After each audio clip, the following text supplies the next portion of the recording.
Hello, everyone. My name is Diana, and I want to talk to you today about something that does not exist yet, but it also starts now. And that is the future. The future does not exist yet. It starts now.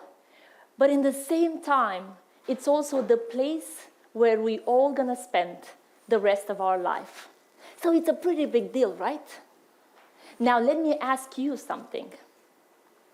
Who here ever attended math classes? Everyone, right? Math is great. It does help us to solve problems and to think in a structured way. How about history classes? Majority. History is also very important. It helps us understand how and why we became what we are today. It also helps us understand the past. But how about future classes? How many of you have attended future classes? Not so many, huh? And it's strange, no? Because we just said the future is this big deal. Future classes could help us in navigating the uncertainty, could help us in preparing for the fast pace of change.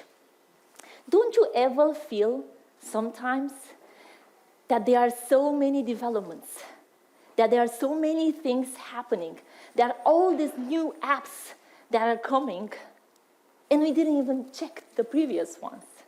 You know, sometimes I have this feeling, and I just want to say, dear future, please wait.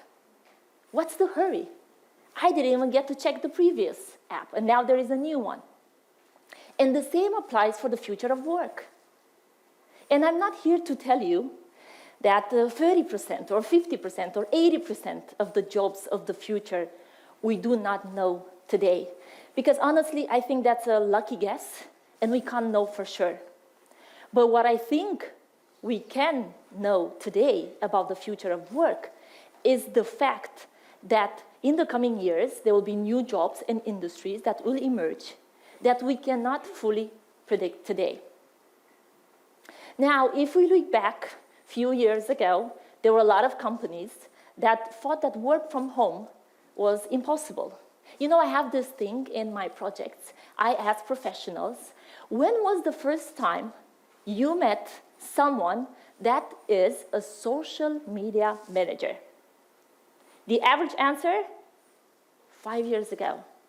So think about that, a role that is now critical to businesses, marketing, to communications.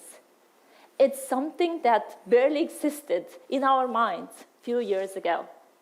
Now we have examples of organizations that name AI as their CEO. What could that imply for the future? Or look at the fact that we have TikTok, who has changed how an entire generation communicates. What's next? We have conversational AI that is emerging. We have human machines communicating and debating. Or we have video games that have become these digital stages for millions of spectators. You know, I met last month somebody that told me that she applied for a sales job in the game Roblox.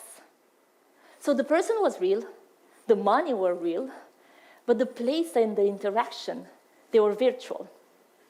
So believe me, the future is never as distant as we think. And actually, most of the times, the future is already here. But of course, with all this change and with the uncertainty, we can all become more anxious about what will come, especially and including future of work. And maybe younger generations could be even higher in terms of anxiety than previous generations, which could have had a more linear trajectory in terms of careers or works to be done. But future isn't something we should fear. It's something we should learn how to think about. So given this, how about we consider a good idea to also teach the future? I do not mean guessing or predicting exactly one future. I mean studying possible futures. I mean learning how to navigate uncertainty. I mean imagining possible ways in which the future might look like given current trends. What I actually mean is becoming futures literate. We learn about the literacy of writing, about digital literacy, about financial literacy. How about futures literacy? UNESCO says that futures literacy and being future literate is this ability of understanding how the future influences our present. And that futures literacy is this relevant 21st century skill. And I actually think that it might be the missing skill for the current uncertain times. So think of it this way. If we only teach the past and history, it's like training someone for a marathon by only showing them past competitions. If instead we anticipate and we don't only give them information about what happened, but also about what could happen, they should definitely be, or at least feel, more ready for what's to come. And in a way, this is what I do as a job. So I'm a foresight professional, which means that I study the future. But again, that doesn't mean that I can guess what the future is going to look like. I don't have a crystal ball. I honestly think that we can't know for sure how 2026 or the next year are going to look like, not to mention 2030 or 2050. But we cannot also just stay and wait for the future to happen. I think that it's important to look for signals of change, to spot patterns.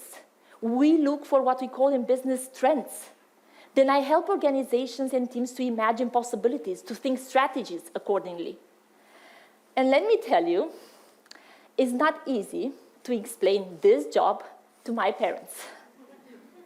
Every time I try, I get this polite smile. And, okay, so you mean you work with computers, right? Because this is the future for them. My grandma once told me, Dana, you are smart. Can you not find a normal job? And you know what? Some of us might feel the same when today's students will tell us what they will be doing in 5, 10, or 20 years' time. But the truth is, I help people and organizations to rehearse the future, because in this way, they are better prepared. Because while the future is uncertain, it's not necessarily a mystery. It's something we can imagine, it's something we can prepare for. We can all rehearse the future. Let's do this experiment. Imagine we are all in 2040. AI just took over your job. Can you see this image? Imagine instead you studied foresight and began to be futures literate. You saw the signals of automation coming. You rehearsed what could be possible. And in this way, you had what we call memories about possible futures. You adapted earlier. Instead of reacting, you were ready. We can't predict the future, but we can prepare for it. You know, it's like before an exam. If you at least glanced through the material, you have an idea what to expect when the teacher asks a question. The same way we can also rehearse the future. And I help organizations do exactly that. When I talk to business leaders, I tell them the following. You already have data and insights from the present, plus your own experiences and lessons and projects that you've been part in the past. Let's call them your memories from the past. How about you add memories from the future in your decision-making process? By rehearsing different futures, we actually train our brains to recognize signals of change before they fully unfold.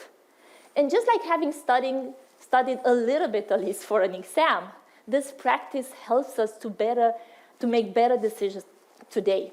We study the future, but we actually do it for the present because we want to shape our actions today. And in order to do that, I think you need the proper people, the proper context, the right foresight tools. But I also think that you need a special ingredient, which is imagination.